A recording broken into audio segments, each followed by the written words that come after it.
Good afternoon. Good afternoon, Sheriff. Glad to be here. I want to introduce Lieutenant Tom Flores. He'll be doing the presentation. He's the one that helped constructed it, or did construct the presentation that you'll be seeing. As you did notice, I did bring along many of my staff, different divisions, and also over special units of the Sheriff's Office. In the event that some of you may have some questions to ask, or that of me or them that may be able to answer more specifically for you. So at this time, I'll let Lieutenant Flores begin. Good afternoon. Good afternoon.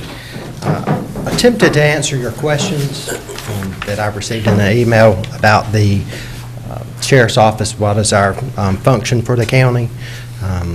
Where do we get our funding? So I put together this presentation for you. Then,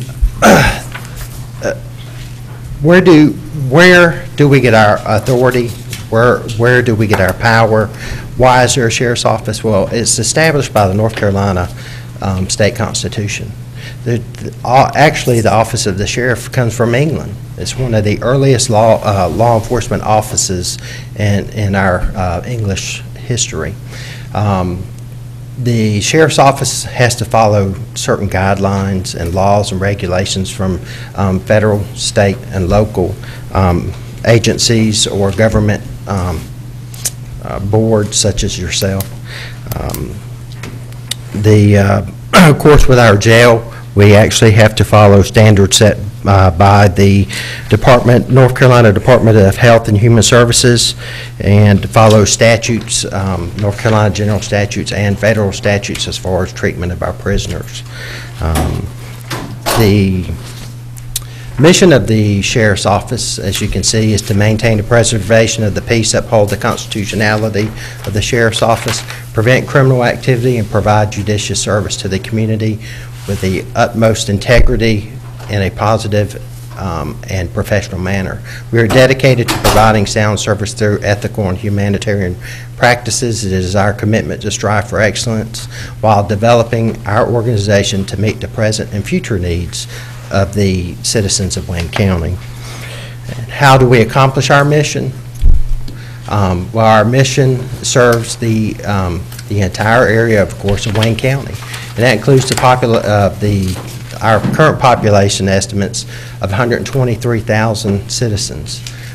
We provide law enforcement services to all the unincorporated areas of the county, and we also provide services to Eureka and Seven Springs, which currently do not have law enforcement agencies. We are responsible for serving all civil processes or orders from the court, and that covers the entire county, including the city of Goldsboro and all the other smaller municipalities. Our service area is approximately 555 square miles. We have currently 83 full-time law enforcement officers, 5 full-time civilian personnel, and 36 part-time law enforcement personnel. Our 2012-13 budget comes directly from the county, and that was basically $7.8 million. Again, to meet our mission, we have divided our agency into 3 areas. We have Operations Bureau, Support Services Bureau, and the Detention Center. Our Operations Bureau is headed up by Major Effler, and that includes the Patrol Division, which is run by and Captain Steve Mazingo. On patrol, I think we have 4 shifts, and each shift has a K-9 team, and that team, of course, includes 1 K-9 and 1 K-9 officer. Investigations, we have our evidence control and safety person, the financial crimes unit. We have our drug squad and ACE team, which is headed up by Captain Lewis. We have also partnered with different task forces to extend our capabilities and our, of course, working partnerships with other agencies to help us solve additional crimes or give us more expertise in certain areas. The Patrol Division is the backbone of the Sheriff's Office. When most people think of the sheriff's office, they think of patrol because that's who they see running up and down our roads. They're highly visible representatives of the sheriff. In fact, where the sheriff is not, they are, so they are the sheriff. Deputies are assigned to division to respond to calls for service. They're to conduct proactive patrol, enforce state and local ordinances, and assist other agencies. They make arrests, transport commitments and prisoners, and any other duties needed to accomplish their mission. Patrol deputies are divided among 4 patrol shifts, and each shift has an assigned K-9 team. This division works 24 hours a day, 365 days a year to make our county a safer place to live, work, and shop. The Investigations Division has the responsibility to investigate a wide array of felony criminal complaints. It is comprised of dedicated and highly trained investigators, and we start those cases. We're in charge of investigating those cases, preparing them for prosecution, working with the DA's office, working with the SBI lab, or working with other agencies, and of course following those cases to their conclusion in court. Our investigators are sent off for specialized training. This includes, of course, child abuse investigations, homicide, arson, computer crimes, burglary, financial fraud investigations, and of course to extend our capabilities and act as a force multiplier. Instead of hiring 20 or 30 more investigators, we partner with outside agencies, including local with Goldsboro PD, the OSI. We also partner with the state, the SBI, and of course federal agencies with DEA. And there's just a small list of the task forces that we are currently members or partners on. Support Services is run by Major Darrell Overton. That bureau is divided into the Civil Division. The Civil Division is run by Captain Brogdon, and it encompasses the warrant squad, who are tasked with serving all orders for arrest or warrants for arrest issued by the court or the master's office. And those are usually in the unincorporated areas of the county. Civil processes, orders from the court, we are responsible for serving all of those countywide, even inside city limits. We have a domestic violence unit that follows domestic cases, helps the victims, coordinates with the DA's office. Of course, we have the gun permits under that division, and courtroom and our bailiffs. Training, our quartermaster, fleet maintenance, sex offender registry, school resource officer program, the COPE program, community watch program all fall under our training section. The Civil Division deputies are responsible for service of all civil processes directed to the sheriff of Wayne County by the North Carolina General Court of Justice. The deputies assigned to the warrant squad are responsible for serving all orders and warrants for arrest. I went through this. This division oversees the gun and carrying concealed weapons permitting, which is actually, we have seen a huge increase in that lately. The training section maintains our office's training records. They schedule our annual and our mandatory training and some of our specialized training. They're also tasked with upkeeping our standard of operations books, our SOPs. They oversee our FTO program, our field training officer program, and keep that up to date. Our quartermaster and fleet maintenance section, of course, they're accountable for all of our equipment and make sure they track it and we don't lose it or get damaged. They issue the equipment, they store, they maintain, and then they surplus that equipment. Community services, we have our school resource officer program. I believe we have 7 officers assigned to high schools, and we have, I think, 3 additional that help out with middle schools. Our COPE program is a program that's it's an outreach to our 5th graders in our middle schools to teach them about drugs, violence, and crime. It's our attempt to help them see the dangers of drugs and gangs. Of course, we believe in a strong community crime watch program, because to us, what greater resource is there than citizens seeing crime and calling us and giving us the tips that we need to solve these crimes or prevent crimes. In fact, I would say 90% of what we solve is through citizens giving us information. And of course, we do keep up with our sex offender registry under the training section. We have specialized units. We have a SWAT team that will respond to dangerous situations. We have a dive team that can assist with water recovery of evidence, or unfortunately, people who drowned or victims that are submerged due to criminal activity. We have an aviation unit with a helicopter, and we have an honor guard that, represents the counties at political functions and parades. Moving on to the jail, it's run by Major Fane Greenfield. The mission of the detention center is to provide the community with safety, facility security, and the welfare of staff and inmates. The primary function of the detention center is to safely and securely to detain both pretrial detainees and sentenced inmates. However, staff members understand that the inmates are subject to deprivations resulting merely from confinement, and that their role is not to inflict punishment, but to make the inmate's period of confinement as productive as possible. The detention center has 62 full-time detention officers, and they have 8 full-time civilian personnel, 14 part-time detention officers. I believe their normal operating budget for 2012 to 2013 was $3.2 million, but due to renovations, that added an additional $3.4 million. So their total budget was $6.4 million this year. I feel like I'm beating a dead dog here, but the detention center, it was built in the early 90s. It has a 200-bed capacity. We've, for years now, run over that. When I made this slide, at that time we were 4 over, so our current population at that time was 204. We had 41 inmates housed elsewhere, and we had, of course, 1 inmate for safekeeping at Central Prison.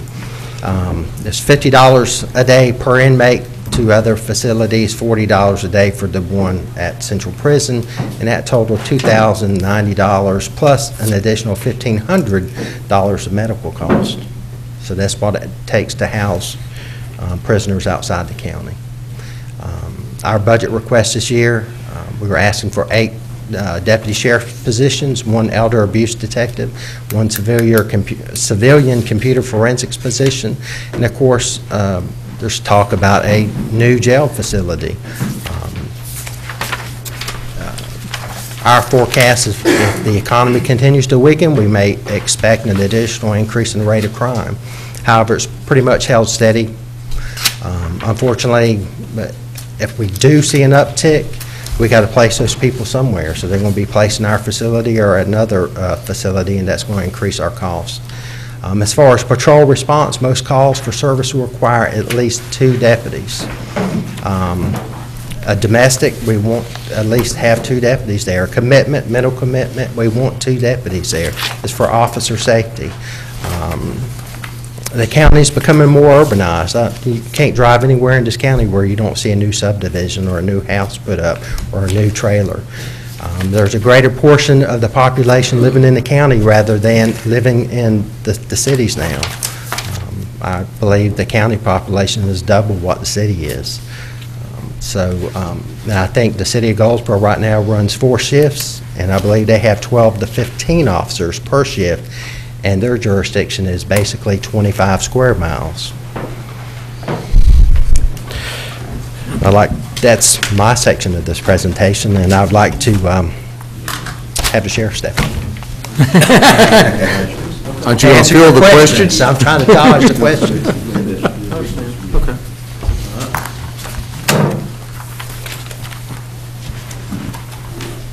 Any questions? Commissioners have any comments or questions? Mr. Mayo? Yes, Mr. Chairman, I was wanted to just look back. Maybe this is something the county manager looking at the renovation. 3.4 million. Is that what we? Well, that's what we couldn't exactly figure out yet, as we've been on the block trying to figure out. That's kind of like thrown out there. It might be 3.4, it might be 2 million. We don't know yet, because that's including parts of the roofing and stuff, is that correct? Oh, okay. So That and the you're roof, including the we're trying to include some other But future still, projects. it's not that high, but we've No. got an actual number. Yeah, we have an actual number there, but we don't know that spent. That's not it. Okay. Okay. But I understand. That's not He was what just I- estimating at the end of the year. Yeah. Was kind of a worst case, but it is not going to be that number. So at the facilities meeting, we'll update you on that, but we're not near that number. That'll have to be done with your facilities group, I don't even tell you that. Okay. That was just All kind of Because there were throw it in estimates there. in his original budget and in the facilities budget to do a number of things, include some other renovations and outside. We had the rent to send inmates out that was not there before. So there were a lot of factors. So that was a little, because it was the first year we'd done some of those things. So, but anyway, we'll give you an update. And like I said, it's not just totally sure on that 3.4. It was either that or get that wheel they spent on the Wheel of Fortune and put some numbers down and let it land. Well, I think it's open. Mr. Chairman, quick Mr. question. Daughtery.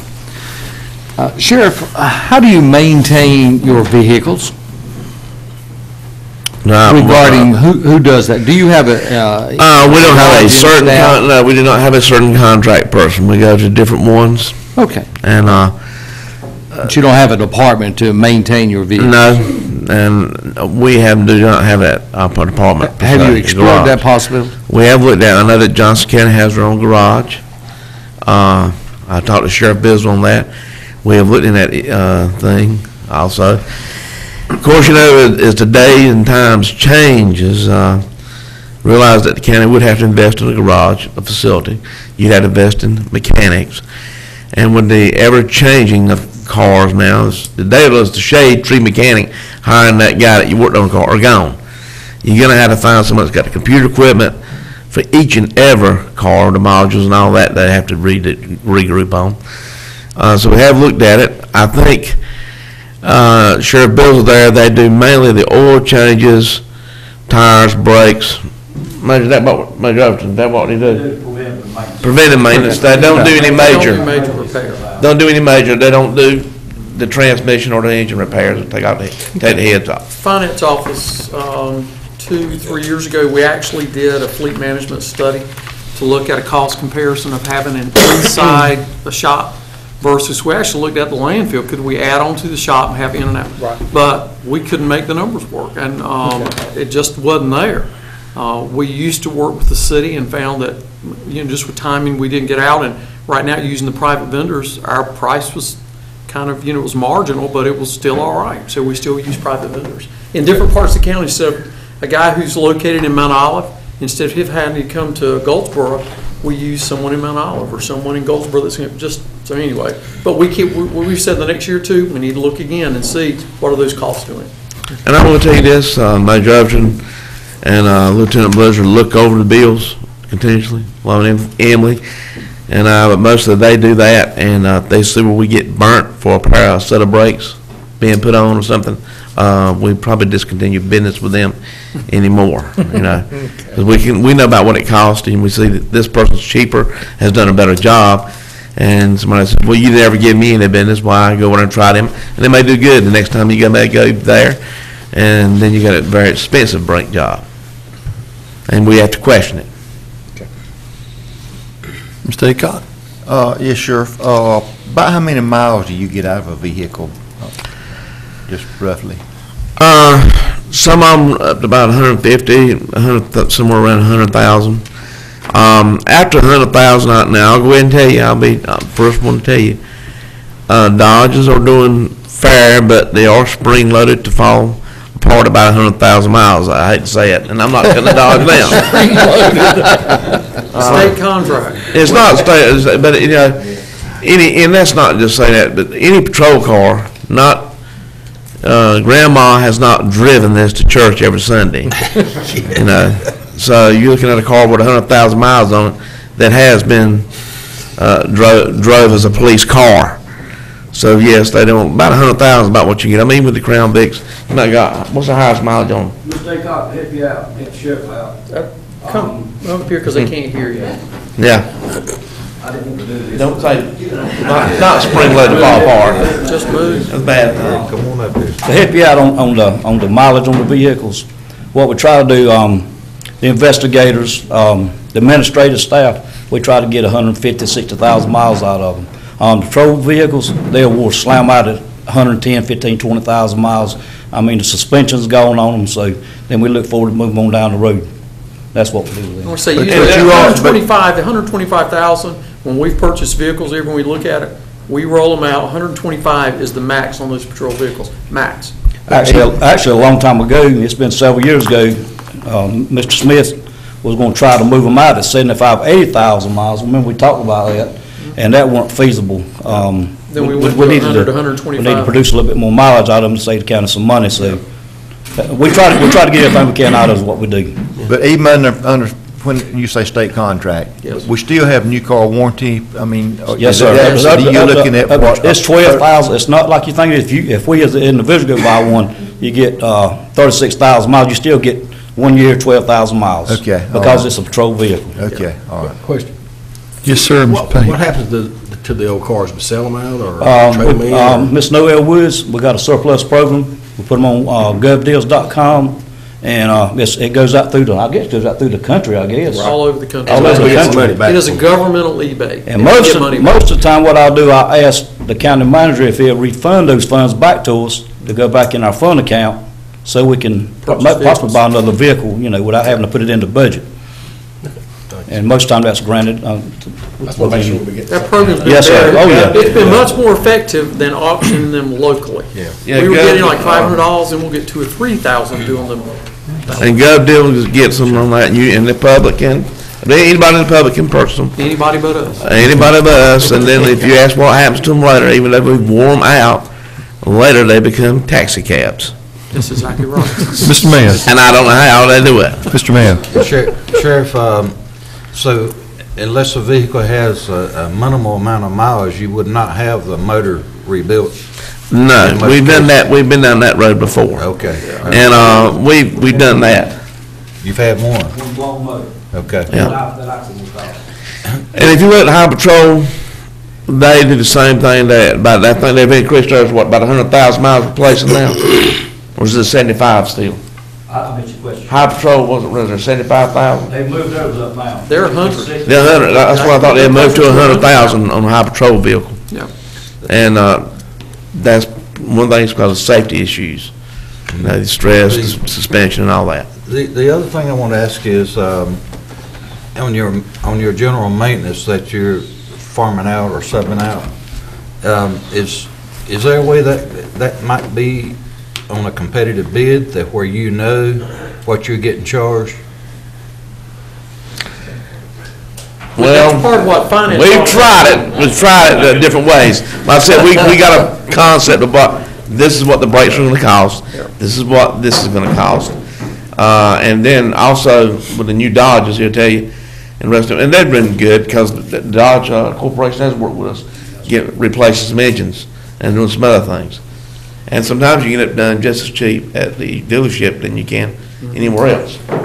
That's what I was saying. Again, to answer your question, Mr. Mayo, competitive bids, it's not hard to bid it, but it's hard to explain to this business, why don't you bring me some of it? And the taxpayers too also. So what we actually do, we try to spread it out over the whole county.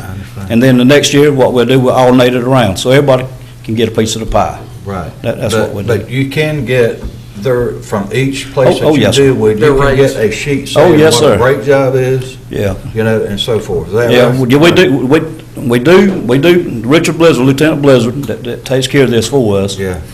He'll call around, and he'll find out who is the cheapest, but sometimes the cheapest is not the better when it comes to the brakes. Right. And of course, you all know that. Yeah. So what we're doing right now, we got one person that does most of the brake stuff. If we do have a problem, we don't have to go point fingers at 5 other businesses and say, well, you did it, and we had to go back and find out where, who did it and all this, so we know who's doing it. Right. And if they have any type of malfunctions, then we just move on around to the next corner. Yeah. I'm not trying to. Oh, I understand, but I just I'm not trying to nitpick, I just Yeah, want to know. that's some fine, information. that's fine. Okay. I During our understand. budget deliberations, when the staff meet, we can tell you, we have this discussion every year there. Every year we And discuss the it. brakes are our biggest problem, because just to move away from asbestos to ceramic. Yeah. That is a big thing there. Of course, we probably got some buildings we could get some Okay. asbestos Thank you. out of. Thank you. Any more questions? Yes, Mr. Cromartie? This is just a question not to do about vehicles.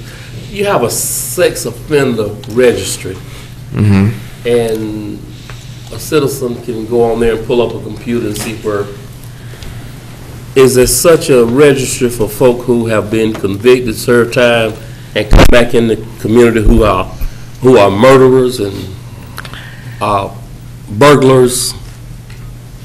You can go, no, there's not a registry like that, but a person is able to go, I believe citizens can go to DOC and pull up currently. You can go to DOC and pull up their stuff, but it's not a registry. I mean, but you can see who's been to prison or whatever. But you won't know if they've done it one or twice or 3 times. Unlike the sex offender registry is done by the state, and that person has got to come in and register. In fact, I think they're trying to do some more laws. In fact, I did listen to some commentary on that the other day, reference to sex offenders. Well, you know, and just thinking about in your early report, talking about how crowded, how our population is growing, and the average citizen needs to be able to know, I think, if there are extraordinarily dangerous people living near you. Because you and your family are out at stores and shopping centers and so forth and so on. And I just had a friend of mine to say to me when they were out playing golf, and he said, what we need to be concerned about now is the high level of people who have gone to prison for one thing or another and are coming back into the communities, and we really don't know who they are. And I just always have wondered, if we kept up with sex offenders, do we keep up with other violent criminals or former violent criminals in the same way? There's not a formal database such as that for regular criminals, but I'll tell you, you'd be surprised when you're walking through your malls or wherever you go at, how many actual felons that you are around and what they have committed, what crimes they have committed. And That's ask your my question about the sex offenders, about them living around your area. Commentary I heard the other day was that you can't stay in so many areas, playgrounds, so many feet from playground. Somebody decided to get in the business and go to homeowners associations, says, we'll set you up a park in your subdivision for X amount of dollars, and this will keep sex offenders out of your subdivision. Thank you. All right. Mr. Mayor? Yes, I want to switch subjects here for a second. On the detention center, on the close to 40 inmates that we're sending out of the county, is there any provisions under the law that where we as a county could provide temporary housing for these inmates in our county? And have you looked at that? Have you looked at that alternative? We don't have it, we're already overcrowded, so there's no temporary place to do it. And if you're talking about, and we're not going to get at the tent city deal, jail. No. And to be honest with you, at the Sheriff's Association, when the state misdemeanor-wide program was discussed, that was discussed, do we really need a confined facility for everybody, such as a jail? They even talk almost like a motel room, but that didn't go anywhere. But we don't have any temporary facility at this time. But we're looking at doing one. And as you know, you're on the facilities committee. We really need to look at that project we're doing. That will certainly help us out a great deal. It's not going to be the answer to a new facility, but it'll certainly help us out down the road. I can tell you that. Because if we don't, we will continue on and on paying. And that's a big problem. And I know, and I'll go ahead and tell you this, Ms. Barrett here, Ms. Teresa Barrett, she was here earlier explaining her program, and that's a wonderful program. Glad that some people can get out, hopefully. But what y'all don't hear is the other end of the phone conversation. At my home, when I hear that person call, why is he walking the streets? That victim. You don't hear it. I hear it at the Sheriff of the county. And, I'd say, well, because either the judge come out with it or we had overcrowding issue, he was able to get out, and go on with excuses. Because sometimes I feel as she does, and we probably got some people out there that maybe not, that maybe need to stay in the jail. And if we keep on going down the path we're going with overcrowding issues, and you look at more monitors, and that might be a good thing for some people, but how many more are you going to put out on the streets when you actually need to put them in jail? And as I said before, with the double-edged sword I got these detectives out here working, everybody working out here to arrest the bad guys. The citizens say, I want them off my streets. And they turn around and they come in, I thought y'all arrested that person? We did. Well, why is he back over here? And that's where you don't hear that conversation, but I do. What is the answer to that then? The solution as far as judicial system and talking to the judges and getting this more in an open way where the judges, you and the detention person and the commissioners get together? Is it possible that, is it gotten that bad where we all need to get together in one room and discuss it and sort of fill it out so we can get, if there is something we can do about it, Sheriff, do we need to get it to the General Assembly, to the legislatures, or get them involved in it, or how do we need to do this, you think? The legislators are going to get involved in it. You know, and I hate to say, you know, everybody wants funding, not cut my own throat, but your lab back there, your lab up there, SBI lab, as you heard Ms. Barrett say, the lab report's behind. 2 years. 2 years. A drug case, which the lawyer can continue until it's come back with an analysis of what that drug is. In fact, Captain Richard Lewis is here with me. He can tell you how long. Captain, how long does it take to get a drug case back? Right now, it's taking anywhere up to 14 months to get a lab report back. 14 months. Well, how do we get this with how do we get the judges involved? What's the? As late as last week, we had Judge Jones has a meeting with the staff, sheriff, and we met. And one of the things, and I met with some today, one of the things that we're investigating, and Mr. Lewis, some others are investigating this at our request right now, is to look at the possibility of privatizing and saying, look, can we be a pilot? Pitt County does some of that. Can we privatize, even if it costs us some money? If I look at $50 a day or more, depending on where they are, if I can, and it costs me $200 to do a lab report, and I can get it back in a month, what do we save? So they're looking at that as a possibility. The judges are willing to meet. It's probably going to be in April. We're going to bring in Superior Court and District Court and some magistrates, sheriff, get together with commissioners. But I think they also want to talk to you about some ideas about pretrial, about bond issues, because I'm going to tell you, they are handcuffed on some of these legislative issues as far as how it's very prescribed. And that would be, I think you'll be interested to hear how prescribed it is. The other issues, the sheriff and I met this morning with staff, and we think we've come up with a way to take that annex from 40 beds to 60 beds. And we think, I mean, it would just about pay for itself. We can get the other 20, and we think we have a solution. So we're working with Brennan to bring that to the Facilities Committee in a couple weeks. So they're going to have us something back the end of next week, first of the next. For 60 beds. For 60 beds. Okay. And I can't So stress. we're getting there. And can't stress enough, and I think Major Eflin and Captain Lewis here both tell you, that's the complaints you get. The ones that, just like Ms. Barrett was putting back on the street, says, we're waiting for the test results back. That's the drug dealer that's on the street. Put the bracelet back. He's back. Well, he may not be at a job. He ain't got any sells drugs on the street corner. Yeah. That's when you're going to get a complaint that you're going to call the sheriff back and say, Sheriff, I got a citizen over here complaining about this guy in the neighborhood selling drugs. Can you get something done? And they go and get something done. And then we're going to have him arrested. And then he's going to be right back on a bracelet over and over again. And then we really need to look at the jail. I mean, we got. So then, how much of that is it 7.8 million? Was it 8 million? What's your budget? Are you talking about their total The budget? total budget? So, but 7. About 7 point something is the, Yeah. they had 3 point something is the. So if we continue, if we're at the same pace next year, this same time, and it's just the same, it hasn't gotten, we haven't made any changes, are you looking at what kind of percentage increase in your budget? Well, you look at, talking about increase, total increase in the budget? If we're just looking at, Well, because we put some more stuff in the budget also, so it's gonna be hard to tell you exactly that total increase of what how much is our increase total in there?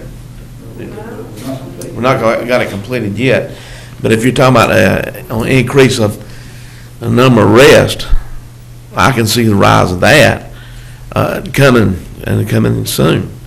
I can also see, I hear, read something on the corridors, 70 commission and 795 expanded.